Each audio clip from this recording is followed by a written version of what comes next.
Hello and welcome to the World Wanderers podcast, your source for travel stories, travel destinations, and travel philosophy. I'm Amanda. I'm Ryan. And we're your hosts.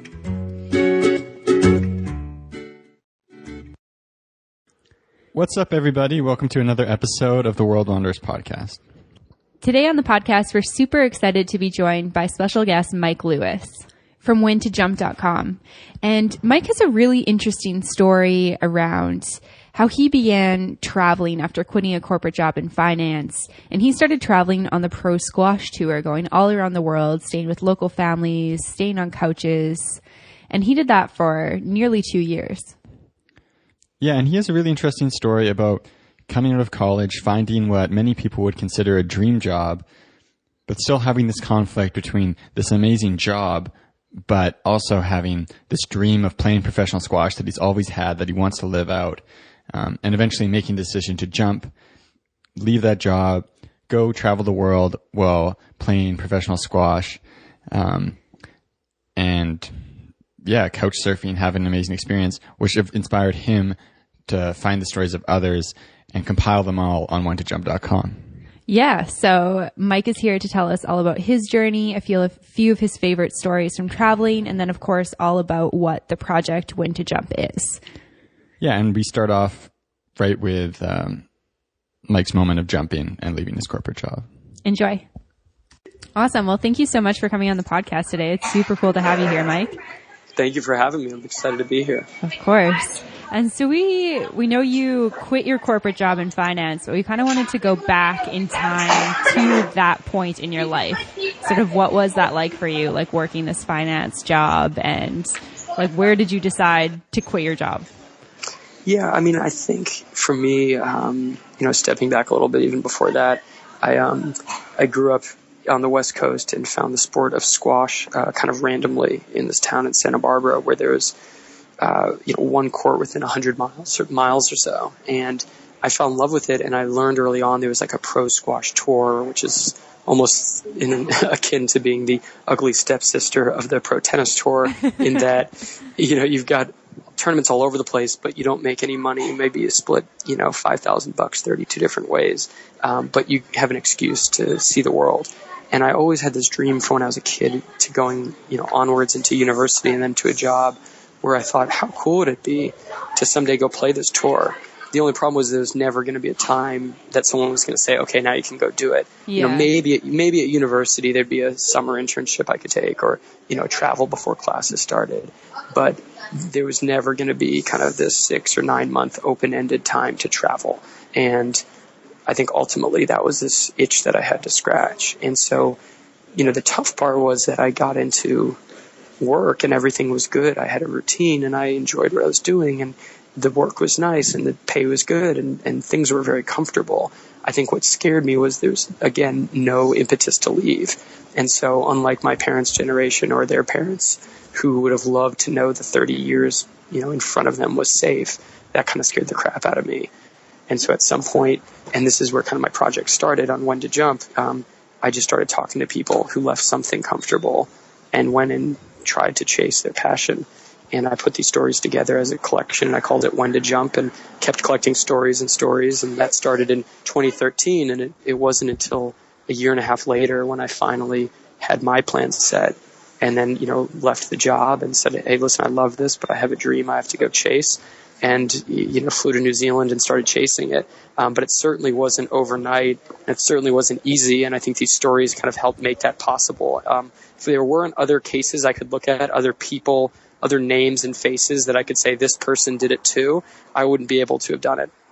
So you talked to people before you actually decided to quit your job that had done sort of similar stuff? Yeah, I think it was probably simultaneous, like around the time I was like, is this crazy?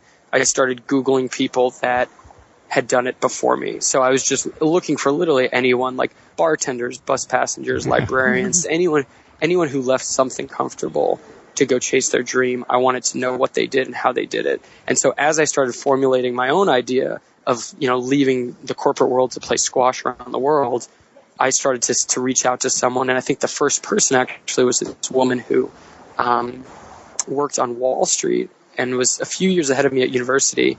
And I never met her, but her story was a feature in our alumni magazine. And I remember the night was like January 23rd or 24th, 2013.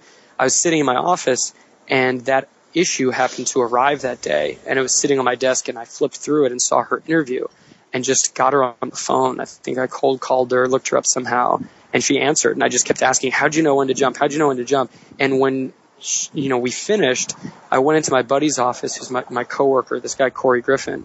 And Corey was this big time ideas guy, passion seeker, huge on just following your dreams.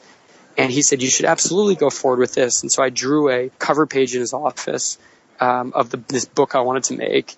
And we called it When to Jump. And I got a first story for the book a few weeks later. And then I got my first story for the book from a U.S. senator, actually, who somehow also picked up the phone and gave me a story.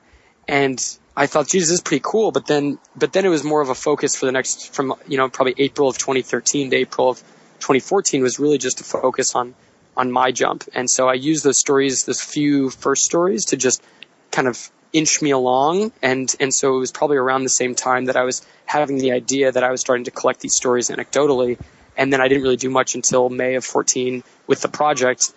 In that point, I left and flew to New Zealand. And about a couple months later, as I was starting to backpack and travel and play squash around Oceania, like Australia, New Zealand, the French Polynesia, sadly, my coworker, Corey, who had inspired me originally, passed away in an accident. And at that point, I kind of thought, life's too short to not see this through. Mm-hmm. I told Corey it'd be a bestseller. I'm going to make this a book somehow. And even if it was just a little side project, I was going to make sure to do it. And so that's when I really dedicated myself towards throwing, a lot of excess energy towards these stories and getting the website whentojump.com up and running and all that stuff.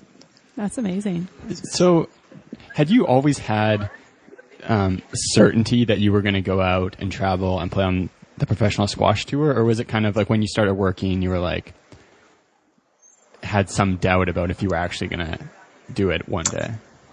I think it really was right before I went to university. I started to travel a little bit for squash. I got good enough that I could justify joining the team trip somewhere like in New Zealand or going to Germany. And I was just really lucky to be able to do that. And that's when I started, I think the first couple of trips you'd get picked up at the airport by a local family. You'd go to school to, get their kids, this and that. And you feel like, wow, this is really unlocking a lot of things.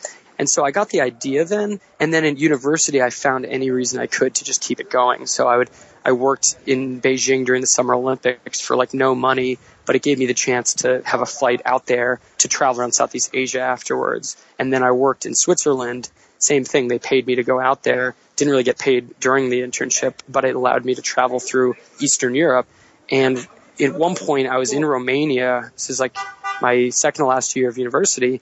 And I'm playing like their local champion of Romania in some decrepit, tiny squash court under a hotel. That's probably the only hotel courts in Bucharest. And wow. We finish, and the hotel manager's like, why don't you just stay here? We'll take you in. You'll live in Bucharest. You can coach us. And I remember that moment being like, okay, at some point I'm going to say yes. And I can't say yes now, but I'm going to at some point. And so I went back, finished uni, worked for a few years. But at that point, the voice kind of get stronger and stronger. And that's what I talk about a lot on When to Jump and our website and newsletter and all of that is it's one thing to have the idea, but I think the next thing is really to be able to make the plan and be smart about it. You won't plan everything, but you got to, really think through a little bit more than just waking up one day and leaving. Because if I had done that, it wouldn't have been the right time. Yeah, definitely. That makes sense to me. I'm wondering how, what it was like with your peer group and your family and that sort of thing when you actually did quit this, really good finance job to, pursue, traveling for squash when you're like, I make no money doing this. It's just going to be a really cool experience. Yeah, I was really lucky that I had people around me that knew what I was about and knew that I wasn't completely losing my mind by doing it. I think that the way they viewed it, which is the way I kind of pitched it to people, was that so professionally speaking, I started to play the professional tour while I was at work, which is kind of kooky given that I was working full time, but then taking a sick day and flying to Virginia to play a tournament and then flying back in the same day. Wow. And I would do that because I wanted to show people I was committed. I put in a year of doing that. I was training before work, after work, during lunch. I really wanted to like lay the foundation so that people took me seriously. And so as I chipped away, like I think I was like 400 in the rankings, and then I was 300 in the rankings by the time I left. It wasn't significant. Like that wasn't so hard to do. I mean, you just can get points for showing up. But what it did was show people like this guy wants to do it. And really to the point where if I didn't do it, I would regret not trying. And that's where I think my family realized, like, if he doesn't do this, like we have to deal with 50 more years of him talking about how he should have done it, and we didn't let him, or we didn't like encourage him to do it. Yeah. Yeah. What were the anxious thoughts going through your head when you're thinking about leaving like a really awesome career trajectory? I mean, there was like the literal and then there's the emotional, right? Like the emotional fears were, or let's start with the literal. The literal fears was like, how do you get health insurance? Like I just, in the States, it's so complicated to get it by yourself. And I'd only worked at one place and they took care of my phone bill and health insurance. So it's like, well, what happens on the day they cut everything off? Like, how does that even work? And it's just things you don't really think about. How do you go through the state health insurance plan? Are you unemployed? Are you not unemployed? How do you file your taxes the right way? There's like a lot of logistical things that I had to kind of consider. And then I think the emotional things were just much more difficult in the sense of like, what if I go there and it sucks? Like, what if I quit my job? I tell them I'm leaving, and a week in, I land in New Zealand and I like sprain my ankle, or I lose every match, or I realize this is really lonely. And I think relevant to your guys' podcast and like what we all, traveler community around the world, like embrace is that when you kind of go out on your own and you embark on your own, what was just most amazing was the way that the world kind of accepted that. Not to, paraphrase The Alchemist, but to paraphrase The Alchemist, like you decide you want to go for something and the world conspires to make it happen. And so the hardest part, someone described it as like getting on this, I forget what it's called, like a Tarzan swing, and you're like flying down it. And at some moment you have to let go and you have no idea what's going to happen. And that's the hardest part. So the hardest part was like, telling everyone I was leaving, but then not knowing how it would go for the next few weeks. And then a few weeks later, waking up in New Zealand and all of a sudden, this person can host me and this person knows that person, and the Brazil national champion was there, and he invited me to go to Brazil to play the next month. And so I had 30 days kind of planned, which was my goal to start June of 14 with like people around me. And I was leaving such a social environment in Boston. I wanted to just stay with families and like be a part of the lives of people I was with rather than stay in like the Holiday Inn in Sydney or something. Yeah. And so my goal was 30 days just with other people. And in those 30 days, I met people and plans and opportunities that put out the next month and then the next month. And, 16 months later, every night except for like one was with other people, which was, beyond my wildest dreams. Yeah, that's incredible. What did 2014 if you had to bet about how long you'd be out playing on the tour, and would you be coming back to that same job afterwards? Where was your head at that point in time? Like when I was leaving Bain? Yeah, like if you were betting then, like where would you be in 6 months? Oh my gosh, yeah, that's a great question. I think I would have said like 8 months, 9 months, and would have come back and like started work either what I was doing or in a similar way, or like, we were investing in companies. Maybe I'd be working in a smaller operating company and I would just have that experience and it would be done. Mm-hmm. Yeah. And so we can definitely resonate with that. Yeah, that absolutely. We were doing an episode the other day talking about kind of like our experience leaving our jobs. And I remember at the time kind of relating to the anxious feelings, like worrying like, what if I can never get a job? What if I'm like homeless? But we left to go to South America and we're feeling like, okay, we'll probably just come back to the same city, look for some other form of employment and do like 3 months or something. And then once you get out there and start to feel like really alive, your just idea of what you want to do afterwards completely changes. Yeah, absolutely. I think that's exactly it. And that's what I tell people that are thinking of doing this, is the feeling of like living and feeling so free and alive. I mean, and you don't have to go as long as I did or you guys, like you can just do it for little bits, but one of my favorite quotes is Malcolm Gladwell uses it. I don't know if it's his or if it's this proverb, but it's like, to a worm in horseradish, the whole world is horseradish. And so it's like, if you don't know what you don't know, then you don't know what's out there. And a lot of people, I don't know if they care to know what's out there, and those people probably shouldn't be traveling. That's fine. But if you have any kind of curiosity and you take like a few day trip and you go somewhere, and even if you're just loosely planned and you have a couple ideas or a friend of a friend, and you do that, like, it's really hard to like shut that door when you come back, because you realize what a big world it is out there. And that's, I mean, I was really lucky. I was able to kind of cover 200 something thousand miles and 40 something countries and all these different places and worlds that I just never believed were true. But what shocked me the most was just how many different lives were being kind of lived in so many different ways than my own. And then you come back and it's really hard to like go into a desk job and be like, okay, well, that just didn't happen, you know, because it did. Yeah, definitely. I can 100% relate to that feeling. What were some of the most life-changing moments for you while you were on tour? I would say early on, I got an email. Actually, so before I left Spain, like a week before, I was walking across the street and I ran into an old coach who knew what I was up to and was like, hey, you know, you should play in Fiji because they've got squash there, and I had a ball when I played there when I was doing the tour. So I Googled squash Fiji, like when I got back to my desk, and squash Tahiti came up. And like 2 weeks later, I was sleeping under a mosquito net with a family of 4, and the husband was a journalist on the big island of Papeete and a squash fanatic, and they were having the Tahiti Open, and sure enough, I emailed him while in Boston, and 2 weeks later, I was sleeping under the mosquito net, taking his kids to school, going to karaoke birthday parties, singing in sync with him and his wife, and like being part of this intensely tight, like French Polynesian community in the South Pacific. And it was like, oh my God, you know? That's such a cool experience.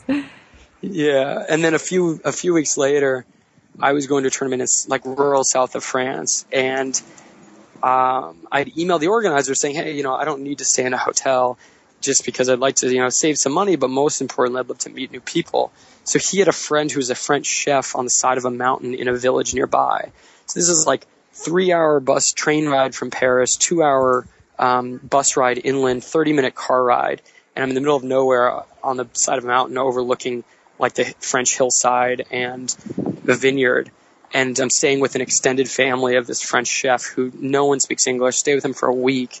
And it's probably one of the best weeks of my life. You know, we hit it off and we barely spoke. You know, it was just unbelievable. Mm-hmm. And at the end of it, his cousin was visiting from New Caledonia, which is this tiny island on off the coast of Australia. It's what you'd find if you get lost, you know, going to Fiji or something like that. And she's visiting, and it's her birthday. So we have this like birthday dinner in the hills of France, like middle of nowhere, and we're all just chumming it up, just like best friends. And this cousin asked me what my story is, and so I pull out my blog and I show her pictures, and she sees the schedule. And there was a break before, like right after I was to visit them, had a break before I was supposed to be in Australia a month later. Mm-hmm. So 2 weeks after that dinner, I'm landing in the big island of New Caledonia, somewhere in the South Pacific, yet again, to stay with this family. And the woman was a French chef as well, and her husband was the world champion skydiver of 1990. It's so random. I didn't even know they had like championships for it. Neither did I until we watched all of their home videos where he like would parachute onto the morning shows in like France, and he was like a celebrity.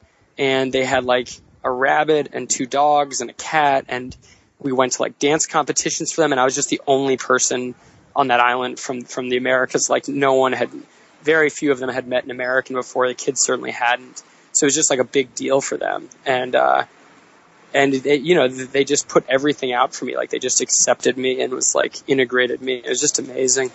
That sounds awesome. So what was it like while you were traveling? You'd stay with host families almost all the time. Would you have a lot of time around a tournament, or were you moving pretty quickly? I probably averaged like 5 or so days, which in the retrospect is one of the craziest parts to me when I think back, because what I would say is the hardest part and what I learned the most from is like I'd land somewhere on a Monday, kind of be like homesick for wherever I was the week before. I'd only have a friend of a friend to like reach out to as my one contact, or somebody I've never met before. And then by like Tuesday, Wednesday, I feel more comfortable. By Thursday, Friday, I like am part of the gang. And then by Sunday, I like leave again and have to start over. Yeah. And so the squash was great because it was this like common bond. It's kind of what a mentor and friend told me before I left. It was the rungs of the ladder. So it was like the thing I was going to these towns to do, but it was only like a day or so. And so the other days I had off, and there's one of my other favorite memories is this union representative of farmers of South Island, New Zealand, picks me up at the airport or somewhere, I forget, maybe the bus station. And he says, we know you've got your tournament tomorrow, but my 9-year-old daughter's never met an American and she's got show and tell. Do you mind if she brings you in for show and tell? And so the next morning I like go into this elementary school in like rural South Island, New Zealand. And I'm like show and tell that day. And kids are asking like, what is it to be an American? It's like, it was out of this world. And so that's the stuff that I remember more than the squash in some ways. Wow, that's so interesting. They must have been so fascinated by your like accent and like probably thought you were a movie star and all this sort of stuff. Yeah, exactly. I told them I was. I'm like Brad Pitt, guys. Yeah, exactly. I'm here to film the next Lord of the Rings. But I mean, what's nuts was all those times I was traveling, all those different homes, and at all the, every time I pulled up a seat at the dinner table or bar or wherever it was, people would be telling me what jumps they wanted to make. And so as I was collecting these stories, it just started to thread together so well. And so now, like on onetojump.com, we have like a place for these stories to live. And so many of the people I stayed with are now photo stories and text stories and all of that stuff. And so, if you're listening and you're like, oh, I wonder what these people looked like or what their stories were, onetojump.com has all that stuff now. We have an Instagram at onetojump that has like a photo kind of essay, almost like Humans of New York. That's and then we have this newsletter you can get off our website that sends these stories to your inbox. And so many of them are people that I'm still in touch with that like out of the goodness of their hearts just reached out to me for no other reason than to just be a kind stranger, for the last year and a half. Yeah. Have you found that the more that you open up to people about sort of your story and like the fears that you had before going, the more that they talk about the things that they want to do that they're not doing?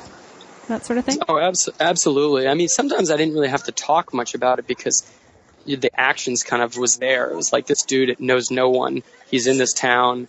We're the only kind of relevant connection he may have. And so they could sense, like, I guess, the vulnerabilities. And we're just like, let's make this really worthwhile for him somehow. Yeah.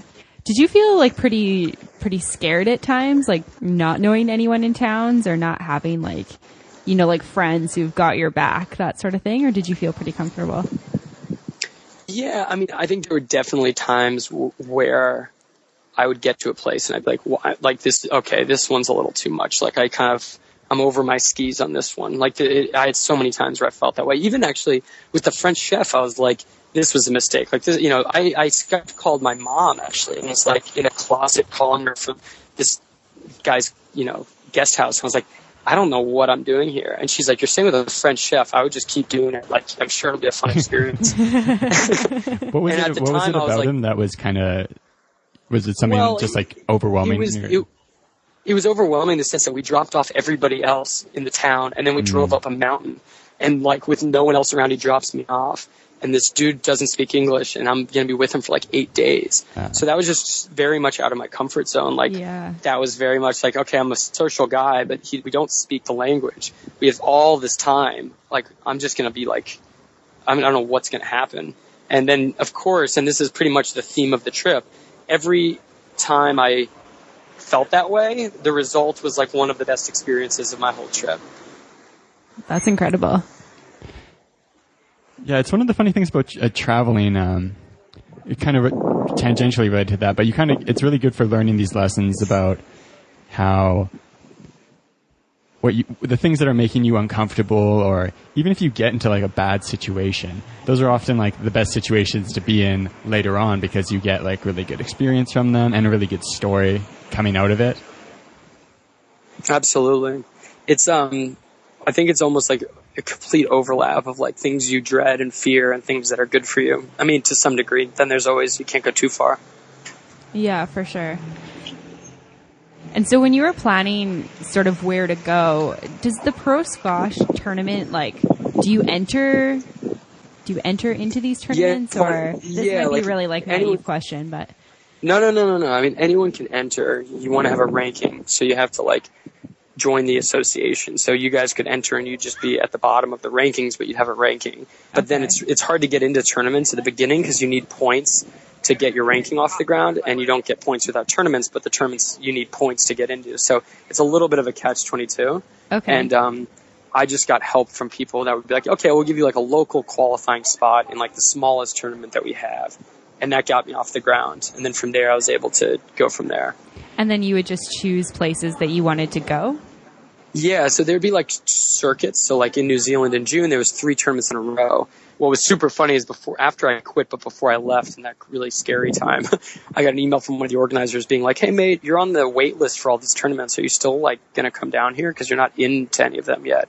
And I was like, buddy, I just quit, so I will be there. Oh, man. Yeah.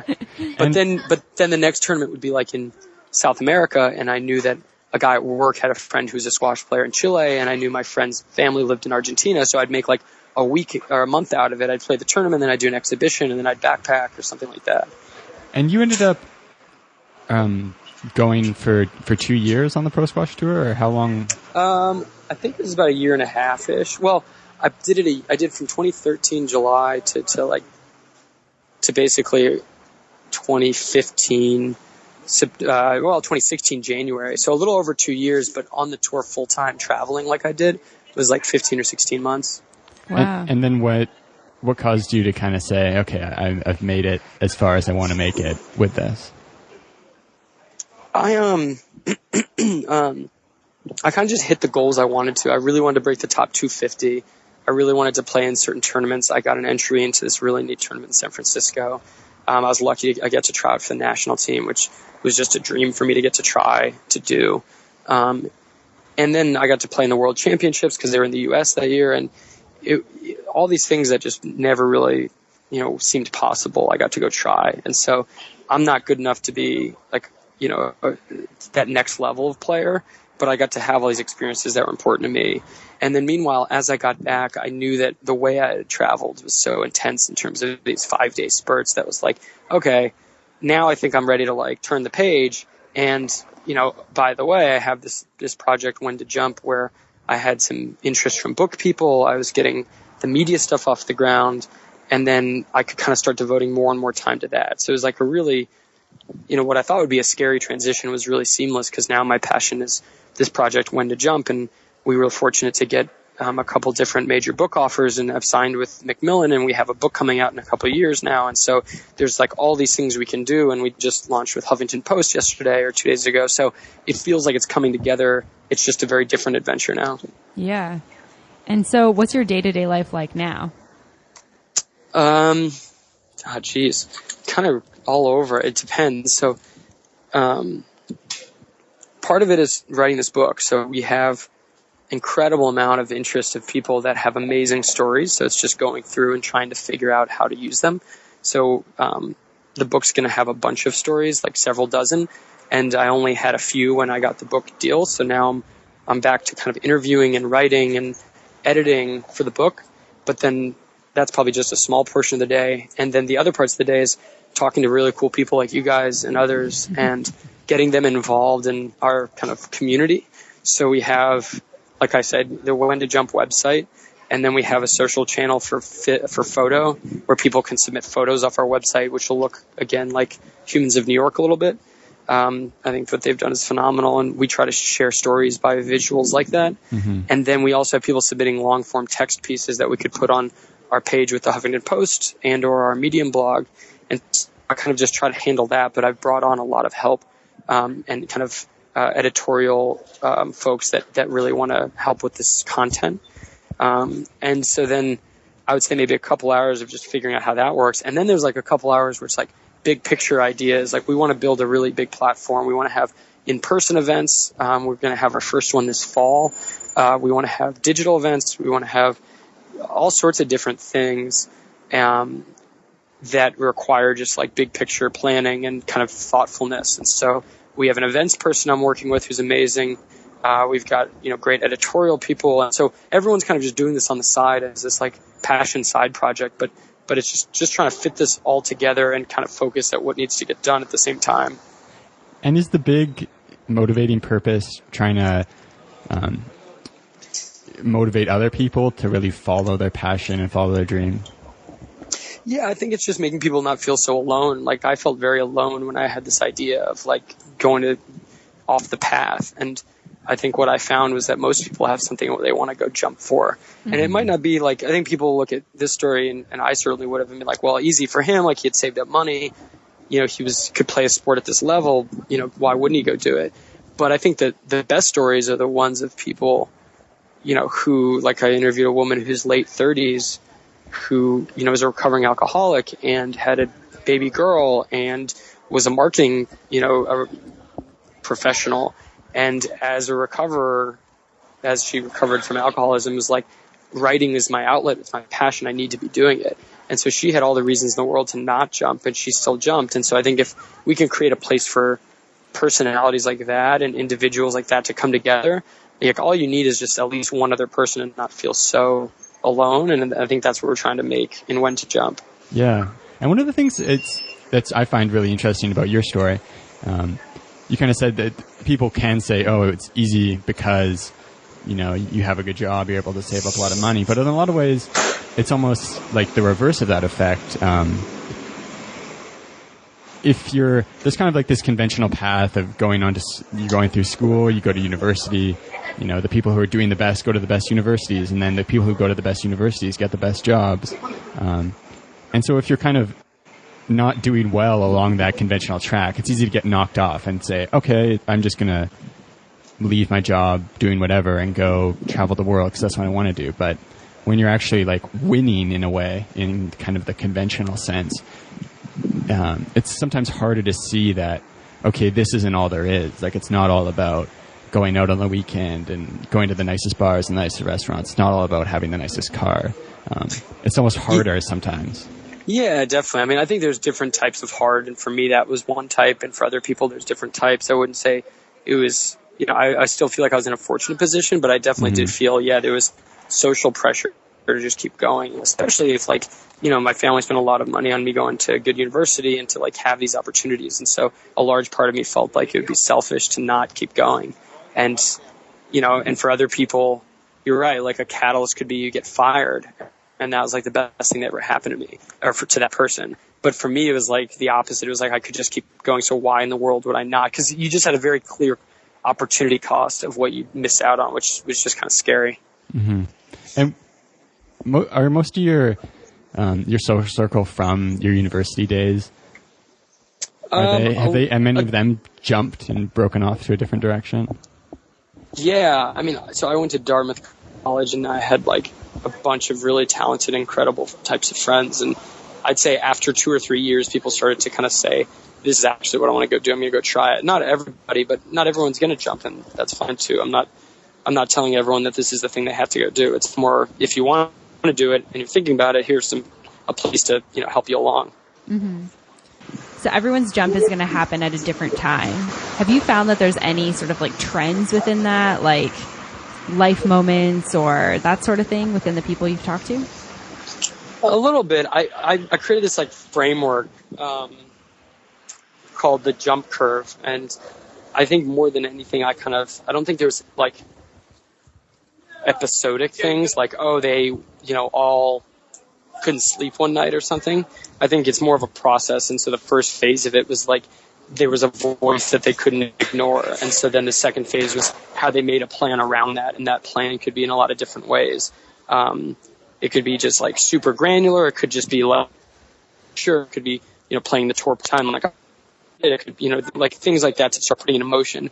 And then I think they all had a moment where they just were like, okay, there's just no way I'll ever plan all of this. And they jumped, and what I described in that third step is like, let yourself be lucky. So like they just let go, knowing that, things would be a good experience one way or the other. And then the fourth part is like, most everybody doesn't feel like failure is failure or such a bad thing. And that's the fourth phase is kind of, don't look back. Like you're going to learn no matter what, Like, you think it's only one type of outcome that'll make you happy, but it's really just doing it that can make people happy. And in fact, when I was thinking about leaving, the biggest cheerleaders on my side were people who had jumped and failed. So I felt like actually is, something worth doing, because it's not so bad if it doesn't work out, whatever, that means. Yeah, I feel like there's kind of this idea that, like, you've always got to have it together, I guess, and that if you try and do something and it doesn't work, then it's like this massive failure. And it seems like, if you go for something that you really believe in, is that really a failure? Do you know what I mean?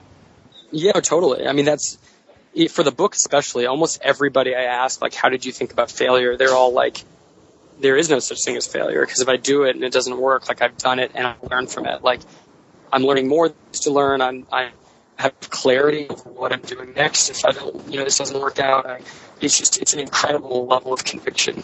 Yeah, definitely. Why do you think so many people get so deep into their lives with these dreams that they've always wanted to pursue, but haven't actually pursued? Because there's an unknown that you'll never know unless you go do it. And that's what that third phase is about, is like just saying, all right, fuck it, I'm going for it. Because if you don't do that, you'll never, on paper, it'll never make like full sense. And so an example of that is when I left, and I give all the credit in the world to the bosses I work for, because each one of the 10 people I worked for, the partners of the firm, each of them was like, you got to go do this. And then ultimately when I went and did it, and I was coming back to visit, friends and family and others were like, oh, it's such a no-brainer, you did this. And I would always laugh because it was like such not a no-brainer. Yeah. When you're sitting alone at your desk thinking of quitting a job and having no income and just moving to New Zealand. But I think that's where a lot of people say, yeah, it's probably not worth it. And so for me, that was exactly where I was. And that's where I started the project, was I just needed to hear from others who knew it was worth it and did it. Because I think otherwise you just can't really, on paper, it's not going to make sense, because you've got a good job, you've got a nice life, and so you just kind of keep chugging along. And you almost hope that someone's going to be like, okay, Mike, it's July 1st, time to go chase your dream. But unfortunately, that doesn't happen. Yeah, definitely. I can really resonate with that. Like, I know when we were debating quitting our jobs to go to South America, I tossed it around like so much. Like, I remember so much time thinking about, like, on a good day, I'd be like, oh, it's not that bad. And then on a day when it like wasn't going so great, I'd be like, okay, I got to get out of here. And then I'd be like, am I making the worst mistake of my life? Like, just so much inner dialogue that pulled me in so many different directions. Totally. It can be hard. Like, so I can resonate with the people who struggle with that. Do you think that that's the biggest thing that holds people back, is sort of this fear of what might happen, or a fear of like potentially failing? I think it's the fear of the unknown. Yeah. Yeah. I think it's just like not knowing what day 2 would look like exactly. I mean, I think in our lives and society today, it's definitely changing with more people wanting to be entrepreneurs and things like that. But I think a lot of the reason people stay in corporate jobs is it's this like image of stability. This feeling like what next week looks like, the week after, and like, hey, there's something to be said for that. So some people, that's what they want. Mm-hmm. Yeah, it's kind of this, on one sense, you have this like instinctive pull towards comfort. But on the other side of things, when you are in that routine, your whole life can kind of become dull over time, because there's nothing changing, which is really what makes you feel the most alive. Totally. I mean, I just remember I had a map of the world on my desk, and I had this quote from Jeff Bezos above me that was like, when you're 80, what things will you be most proud of? What stories will you have made for yourself? And it was just so clear to me that if I didn't go, I would just regret it, and I'd be sitting around just saying to people, oh, I could have gone and played. And that's just, at some point, that became more terrifying than going and failing. Yeah. Do you have ambitions of traveling again in the future? Oh, absolutely. Yeah. So I'm working on this book project, and I'm working with a terrific publishing house, Macmillan, and they have an amazing kind of distribution network and great marketing team. And I'm working, Barbara Jones is the editor there, and along with my literary agent, Alice Martell, the Martell agency in New York, we're like already planning a really cool book tour. So what we're going to put out probably soon after the book comes out is Couch Surfing the Book Tour, which is kind of a funny take on my travels, because the blog I kept was Couch Surfing the Tour. And we're going to curate with the team I have and go out and find 50 interesting stories from around the U.S. And so we'll have kind of this theme of 50 stories in 50 states. And we'll go to college campuses and a bookstore in each state and kind of highlight the story of that person that has become like the When to Jump winner or story from Iowa or North Dakota.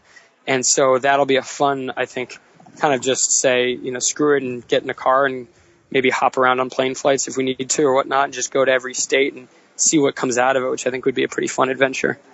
Yeah, there's something to say for traveling in the U.S. The U.S. has a lot to offer. Yeah. And I guess for anyone who's in the U.S. that wants to be a part of that, who's listening, you know, email us because we're taking submissions and we're going to look for really good stories and cool people and great, you know, coffee shops to go to. And definitely want to get college campuses involved as well, because I think, at least in the U.S., there's like so much dialogue around chasing your passion, and then you graduate and it's like, well, what now? Yeah, there is for sure.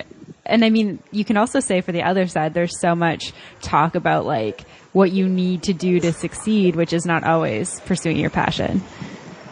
Totally. Like, I feel like we both have business degrees, and I was a teaching assistant in my major, and I remember being like, yeah, like it was this question of what are you going to do when you graduate? And I was like, oh, my boyfriend and I are going to go traveling for 6 months.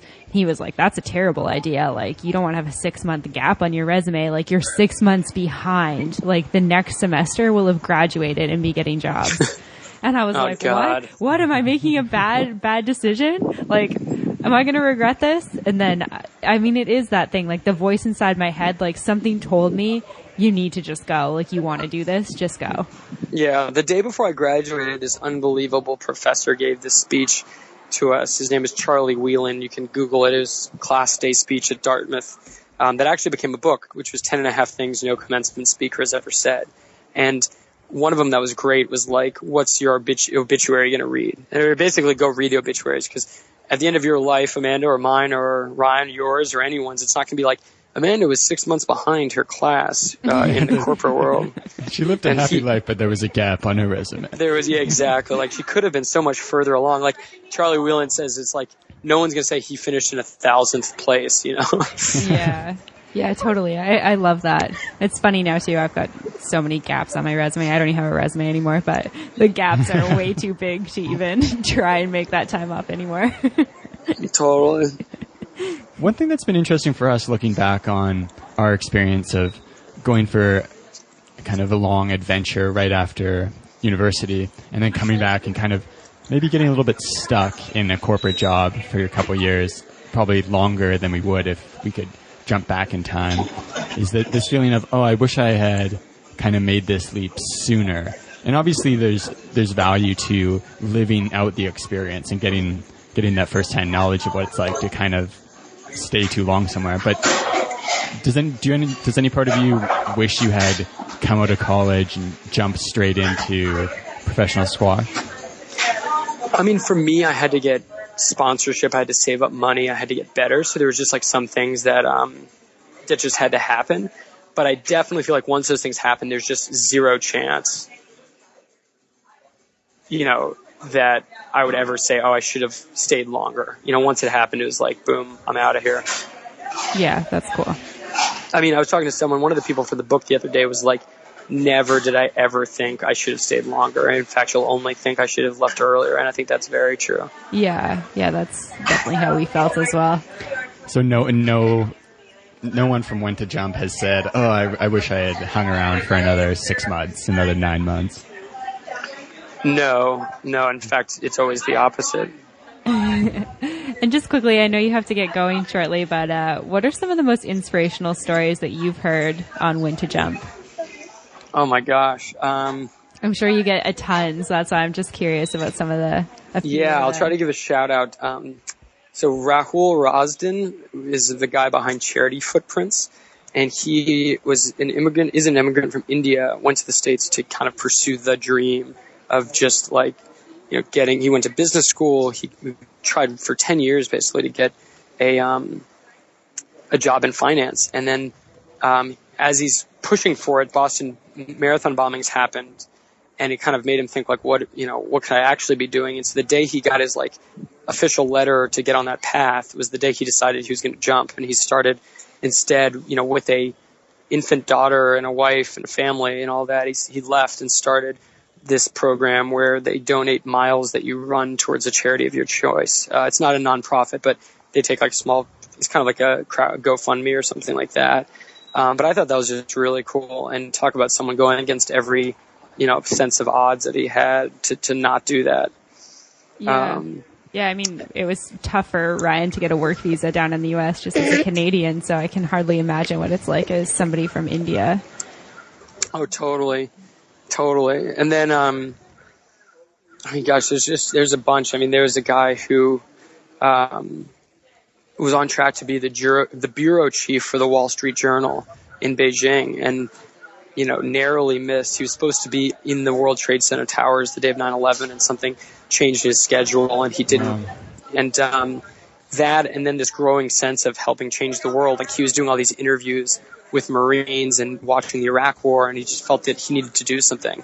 And so then eventually he said, okay, maybe I could be a Marine. And then this colonel next to him at a lunch was like, you should do it. He's like, oh, if only I was younger, because he was like 10 years past their normal, deadline. And the guy's like, we can still get you. And he ended up becoming and enlisting in the Marines, which is nuts, not only because it's a big jump, like financially wise, which we've talked about a lot, but like, that was a time when people were, and still are, getting like, mortally wounded and killed and dismembered and stuff. So his risk was, significant as an understatement. Mm-hmm. Wow. Yeah, those are pretty crazy jumps. I guess I hadn't really been thinking about that. I was thinking about how, we made this jump of, just quitting our jobs and pursuing our passions. And it's crazy how much the realm of passion spreads across the world. Like, people are interested in so many different things, which is really cool. Yeah, I mean, one other one, my friend, two friends. So this friend of mine, Delita, she was working at UCLA in like a desk job in kind of one of the offices, and loved piano and wanted to do piano and use music as a way to kind of help treat mental illnesses. And basically like stood up and was like, I'm going to go do this. And then UCLA created a chance for her to make that an infrastructurally sound, like institutionally recognized program. I think it's called Mindful Music. And so everyone should check that out. It's pretty wild. I've actually heard of that. Somebody told me about that. Oh, awesome. Is there a documentary about it? I don't know.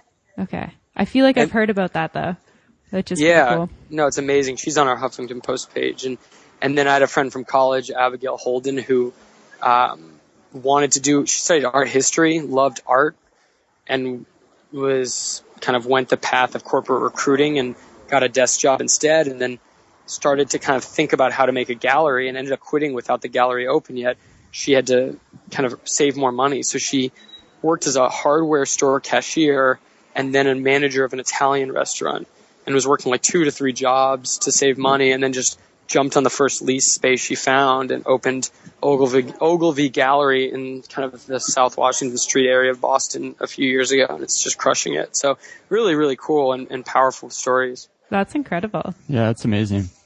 Thank you so much for taking the time to chat with us today, Mike. Yeah, absolutely. I really appreciate it. Where can people go to find out more about you? Yeah, so like I said earlier, our base kind of camp website is whentojump.com. What I would encourage everyone to do is go there, and on a bunch of different pages you can sign up for Jump Shots, which is our kind of regular newsletter that we send out, where we kind of feature our favorite stories across the platform in one email that you can kind of skim through and then pass around. And so that's off whentojump.com. We're on Facebook. If you just go facebook.com/whentojump. Instagram @whentojump, Twitter @whentojump, Medium when-to-jump.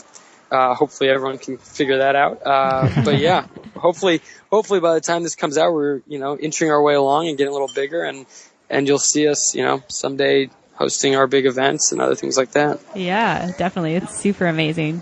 Thanks again for taking the time to chat with us. Absolutely. Thank you. To find more information, relevant links, and photos talked about in this week's episode, check out theworldwanderers.com. If you have a question, comment, or feedback, send us an email at info@theworldwanderers.com. Join our community on Facebook at The World Wanderers or on Twitter at WorldWanderers1. As always, thanks so much for listening. Have a great day. Bye.